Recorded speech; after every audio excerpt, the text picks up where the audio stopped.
Hello everyone, এখন রান্নাঘর থেকে ভিডিওটা শুরু করছি। তার কারণ হচ্ছে এখন রান্না করতে করতে গোছাবো ব্যাগ। ব্যাগ গুছিয়ে কোথায় যাচ্ছি তোমরা থাম্বনেল দেখেই অলরেডি বুঝে গেছো হয়তো, তাও আমি তোমাদেরকে বলছি। আমরা যাচ্ছি হচ্ছে পুরীতে। তো এখানে ব্যাগের জন্য সব সরঞ্জাম বের করে রেডি করে রেখেছি। আর এদিকে পুপু আর লবঙ্গর চলছে খেলা। তোমাদের সাথে গল্প করতে করতে ব্যাগটাও গোছানো হয়ে যাবে আর আমার এদিকে রান্নাও হয়ে যাবে। এদিকে এদের খেলা যে কতক্ষণ চলবে তার ঠিক নেই, কিন্তু এদের খেলা তো দাঁড়িয়ে দাঁড়িয়ে দেখলে হবে না। আমি চলো ব্যাগটা গুছিয়েই ফেলি। আর ওদিকে তো ভাতটা বসিয়েই রেখেছি, দেখতেই পেয়েছো ভিডিওর শুরুতে তোমরা, ওটাও হতে থাকো। আর ব্যাগটা গোছানোর একটু তাড়াই আছে, কারণ হাতে মাত্র আর একদিন রয়েছে বাকি। তো জিনিসপত্র কি নেব না নেব ঘুরতে যাওয়ার আগে এটাই ভীষণ এক্সাইটিং লাগে আর কি ব্যাপারটা। পুপু বলছিল যে এটা নেবি না মা, ওটা নেবো না, এই করতে করতে এত জিনিসপত্র হয়ে গেছে। আর এদিকে লবঙ্গকে স্নান করিয়েছি আজকে, যেহেতু কালকে ওকে আমি পাঠাবো, ওকে যেখানে রাখি ক্রেজটায় ওখানটা পাঠাবো।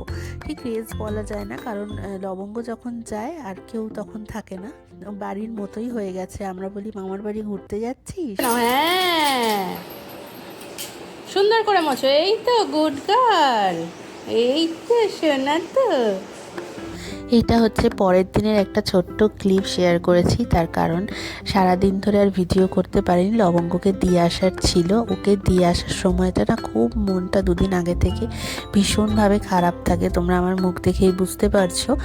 ভীষণভাবে আমি আর পুপু কান্নাকাটি শুরু করেছিলাম। তার জন্য বাবাই আবার বললো চলো কী কী কেনার আছে, কালকে তো যাবো, তাই জন্য কিছু বিস্কুট টিস্কুট যদি লাগে কিনে নাও চলো। তো বিশেষ করে বুঝতেই পারলাম যে আমাদের দুজনের মনটা একটু ভালো যাতে হয়ে যায়, তাই জন্যই নিয়ে আসা আর কি। সবই ছিল যদিও। এখানে হচ্ছে আমি সব প্যাকিং তো করেই নিয়েছিলাম আমি আগের দিনই। আর এখানে আর যা যা বাকি ছিল সমস্ত কিছু ঢুকিয়ে নিলাম। ওই দুটো হচ্ছে পুপুর ব্যাগ। তো সবাইকে গুড মর্নিং, এখন গুড মর্নিং বলবো না গুড নাইট বলবো বুঝতে পারছি না, তার কারণ ঘড়িতে 2:05 বাজে, দেখতেই পাচ্ছ। এক্ষুনি উঠে পড়তে হবে। উঠে পড়েই চলে এসেছি ঠাকুর ঘরে। এখন ঠাকুর ঘরে চলে এসেছি পুজো করতে। তো আমরা এক্ষুনি বেরোবো, সব রেডি হয়েই গেছি মোটামুটি, স্নান টান করে পুজোটাকে দিয়ে নিই। আগে যদি কোথাও ঘুরতে যেতাম তখন আমি এই কাজটা করে যেতাম না, কারণ আমি জানতাম না। এখন অনলাইনে ফেসবুকে অনেক কিছু শিখেছি দেখে। ওই ফোনটা যেমন ভালো কাজেও লাগে তেমন খারাপ কাজেও লাগে। আমরা ভালো কাজটাই শেখার চেষ্টা করি সব কিছু থেকে। তো ঠাকুরকে বললাম, ঠাকুর তুমি এই খাবারটা 1 সপ্তাহ ধরেই খেও, আমরা তো থাকছি না, তুমি নিজের খেয়ালটা নিজেই রেখো। এখন আমরা ব্যাগ নিয়ে রেডি হয়ে গেছি, বেরাবো। সেই মুহূর্ত চলেই এসছে প্রায়। হ্যাঁ, ব্যাগটা নিয়ে নাও মা ঠিক করে।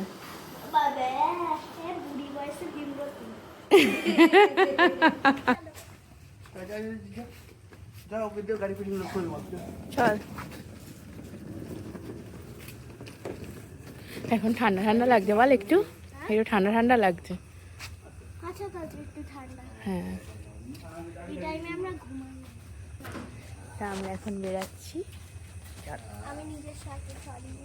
আমরা এখন বেরিয়েই পড়েছি, আর গাড়িও এসে গেছে, আমাদেরও এসে গেছে, মারাও যে গাড়ি করে যাবে সেই গাড়িও এসে গেছে, কিন্তু মারা এখন এসে পৌঁছায়নি। আমরা গিয়ে রাস্তায় দাঁড়াবো একটু, তারপরে এই যে মারাও রওনা দিয়ে দিয়েছে প্রায়। আমরা এখন হাওড়া স্টেশনের দিকে যাচ্ছি।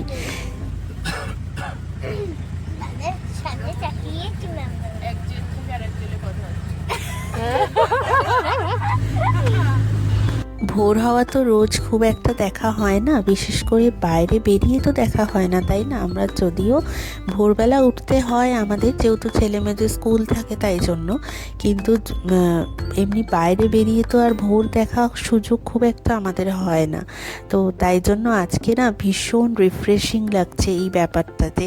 এই 2টোর সময় উঠে রাতের বেলা ভোর দেখা, মানে সূর্য উঠছে এই ব্যাপারটা দেখা খুব ভালো লাগছে। আর হাওড়া স্টেশনের এই দিকটা এত সুন্দর লাগছে হাওড়া ব্রিজের তলা দিয়ে যেতে, যে কি বলবো। মানে সেই মনে হচ্ছে ফোনে যে রিলসগুলো দেখি সেই রিলসগুলো মনে হচ্ছে নিজের চোখের সামনে অনুভব করছি আজকে। এমনটা নয় যে হাওড়া ব্রিজের তলা দিয়ে আমি ফার্স্ট টাইম যাচ্ছি, অনেক বহুবার গেছি, কিন্তু তাও মাঝে মাঝে মনে হয় না মুহূর্তটা প্রথম যেন আমার সাথে ঘটছে। তো চলো যাওয়া যাক। এখন ঘড়িতে দেখো কটা বাজছে, 5টা বাজছে। আমরা হাওড়া স্টেশনে অলরেডি পৌঁছে গেছি। আমাদের ট্রেন হচ্ছে 6টা 15 নাগাদ মনে হয়। তো এখনও হাতে অনেকটা টাইম আছে। আমাদের বাইরে ভেতরে ঢোকাবে বলেছিল গাড়িটা প্রথমে, ওখানে 300 টাকা চার্জ নেয়। তো দেখলাম হাতে অনেকটা যেহেতু টাইম রয়েছে, ওই জন্য ড্রাইভার বললো কি যে শুধু শুধু 300 টাকা কেন দেবে, তো বাইরেই তোমরা নেবে যাও। আর এখানে চলছে এখন চেকিং। চলো ব্যাগগুলো চেকিং করিয়ে নিই আগে। কোনোদিন বন্দে ভারত ঢোকার সময় তুলতে পারিনি, আজকে দেখা যাক। বাহ,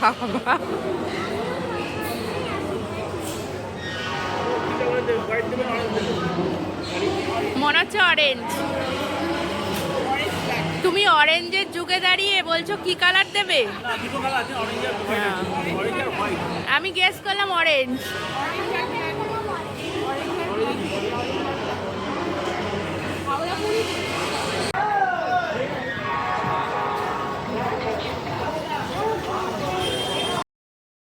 ওই যে বাবাইকে তখন বলছিলাম না যে গেরুয়া ট্রেনই হবে এবারে, তো ওটা মজা করে যদিও বলেছিলাম, কিন্তু এসে দেখি সত্যিকারেরই গেরুয়া ট্রেন। আগের বার কিন্তু আমরা গেছিলাম বন্দে ভারতের যে হোয়াইট কালারের যেটা ছিল ওটাতেই গেছিলাম, কিন্তু বাবাই বলছে এটা উঠে দেখো যে অনেকটা মডিফাই করা হয়েছে ট্রেনটা। ও যে ওদের দিয়েছে C4, আমাদের দিয়েছে C8, ওই জন্য আমরা আগে উঠে গেছি, তারপর বাবাই আবার। চল। আমি এবারে না ছোট ছোট ব্যাগ করেছি, কারণ বাবাইয়ের যেহেতু হাতে প্রবলেম, মানে হাতটা সেই ভেঙে গেছিলো, তো তারপর থেকে ওর খুব একটা প্রবলেম হয় ওটাতে ভারী জিনিস। ওই জন্য ছোটো ছোটো ব্যাগই প্রত্যেকের আলাদা করে করা হয়েছে। আর বাবাই গেল, ওরা উঠেছে কি না ওদের কোচটায়, ওই জন্য দেখতে গেল। আর আমরা এখানে বসে পড়েছি। আর সত্যিকারেরই ট্রেনটা অনেকটা মডিফাই করেছে আগের থেকেও। একটুখানি ঘুরে দেখে নিই যতক্ষণ না ট্রেন ছাড়ছে।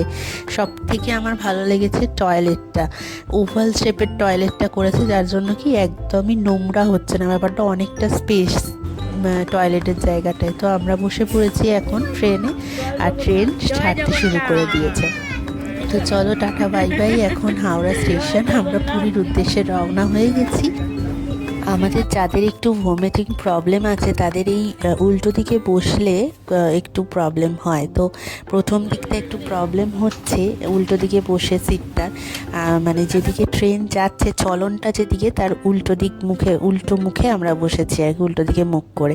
তাই জন্য আমার পুপুর একটু প্রবলেম হচ্ছে। পুপু যদিও কিছু বলছে না, পরে বলবে, এটা দেখবে শুনবে তোমরা। তো এখন প্রথমে জল আর পেপারটা দিয়ে দিচ্ছে ট্রেনে।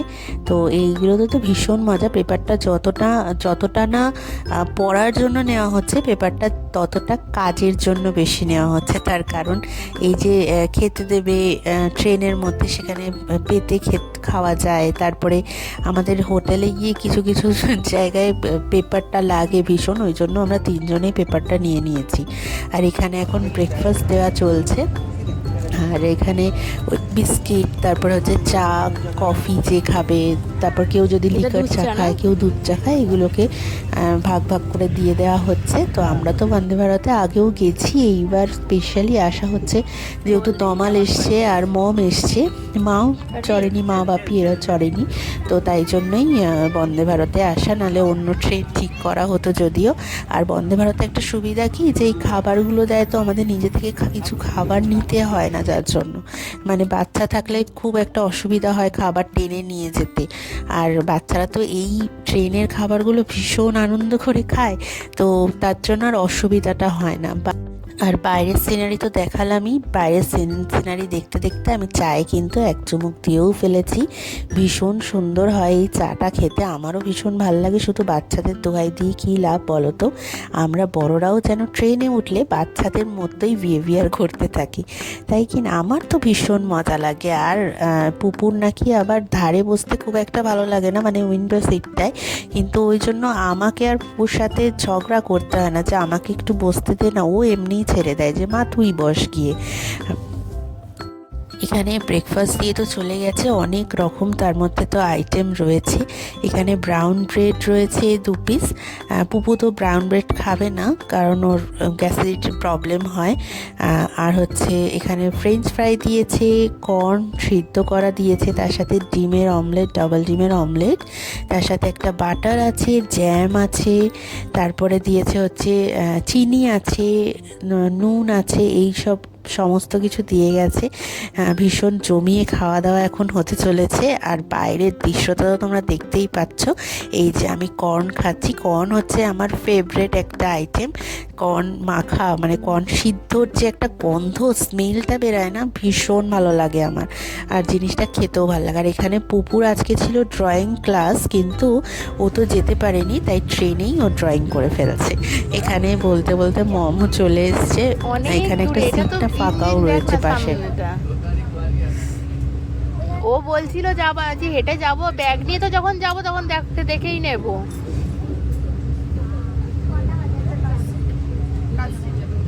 কেউ বসছে না, বসে যা।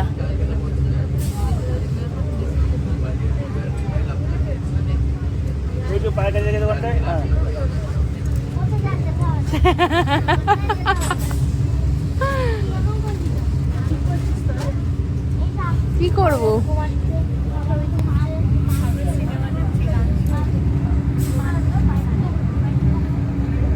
সিনেমা দেখছি, এনেছি সিনেমা ডাউনলোড করে তোদের দুটো দুটো করে পড়েছে না সিট? বলছে কেন তোদেরও উল্টো দিকেই পড়েছে? চটি না জুতো, চটি না জুতো? কি কালারের ট্রেন, কি কালারের ট্রেন, সেই হিসাবে তো চটি না জুতো বলতে হবে।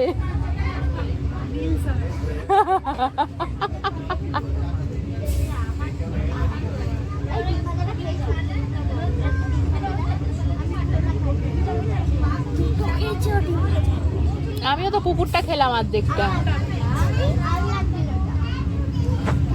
এরা এরা ঠিক খেতে পারে না।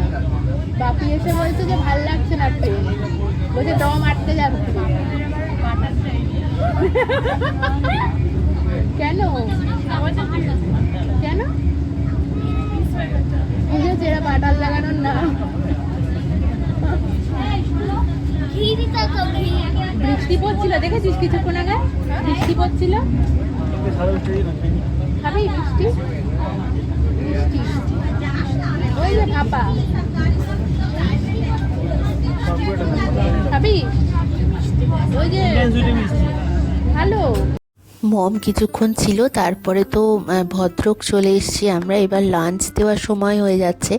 লাঞ্চ যে দেবে সেটা আমরা কিন্তু একদম জানতাম না, বাবাই আমাদেরকে সারপ্রাইজ রেখেছিল যে লাঞ্চ দেবে। আমরা ভেবেছিলাম যে গিয়ে খাবো তারপরে।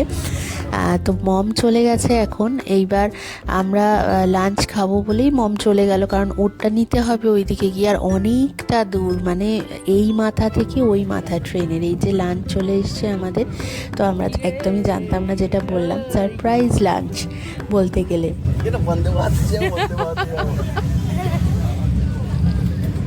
খোলো দেখি কি কি দিয়েছে, খোলো তোমারটাই খোলো।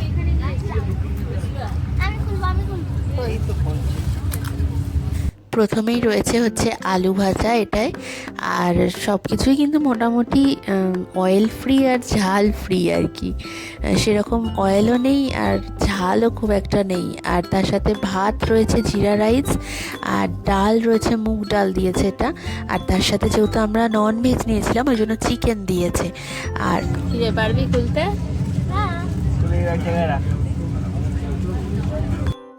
মম যখন এসেছিল তখন দেখালাম একটা সিট ফাঁকা ছিল আমাদের রোটায়।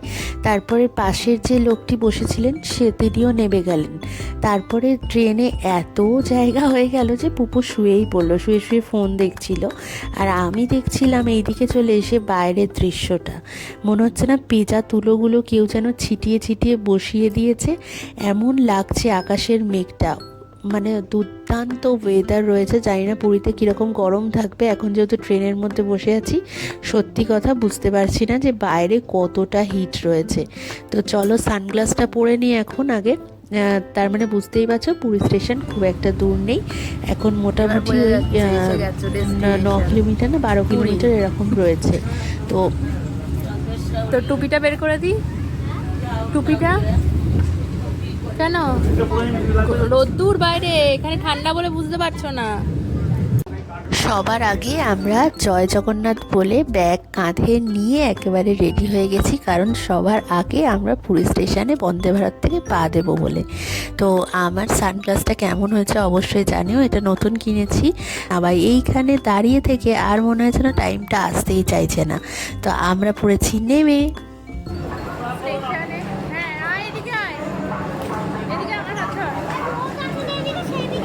স্টেশনে নেমে পড়েছি আমরা, এখন যাচ্ছি আমাদের কোচটা তো C4-এ ওদিকটা, ওই জন্য আমরা এখন হেঁটে হেঁটে যাচ্ছি। আমরা সবার লাস্টে ছিলাম, চলো দেখা যাক নামলো কিনা। ট্রেন থেকে নামার পর কিন্তু বোঝা যাচ্ছে কতটা বাইরে হিট রয়েছে, ভীষণ গরম লাগছে।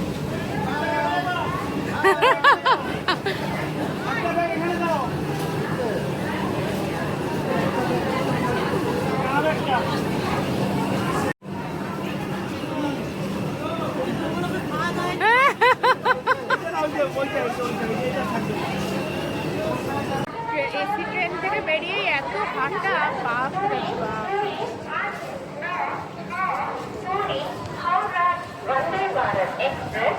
এখনো এতটা রাস্তা কভার করতে হবে। এতটা রাস্তা হেঁটে এসেই আমরা যে কি ক্লান্ত হয়ে পড়েছি, এত ভারী ভারী ব্যাগ নিয়ে। আর এদিকে এসে তো চক্ষু চড়ক গাছ, শয়ে শয়ে লোক বসে রয়েছে ট্রেনের আশায়। এদিকে আমরা অনেক কষ্টে দরদাম করে একটা অটোকে ঠিক করা হয়েছে আমাদের হোটেলে নিয়ে যাওয়ার জন্য। তো এইবারই তো আসল মজাটা, এই যে ব্যাগটা ঘুরবে, ঘোরার সাথে সাথেই যে সমুদ্র দর্শন, আহা প্রাণটা একেবারে জুড়িয়ে যায় মনে হয়। চলো তোমাদের সাথেও একটু শেয়ার করে নিই। পুরো নীল লাগছে জলটা আকাশটার জন্য। হ্যাঁ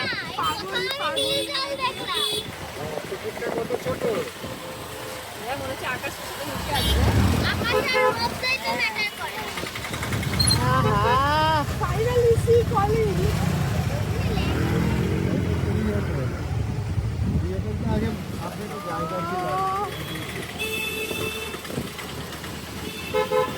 চলো এবার যাই হোটেলে। হোটেলে গিয়ে আবার পরের ব্লগটা তোমাদের সাথে শেয়ার করব। এটা কেমন লাগলো অবশ্যই কমেন্ট করে কিন্তু জানাতে ভুলো না।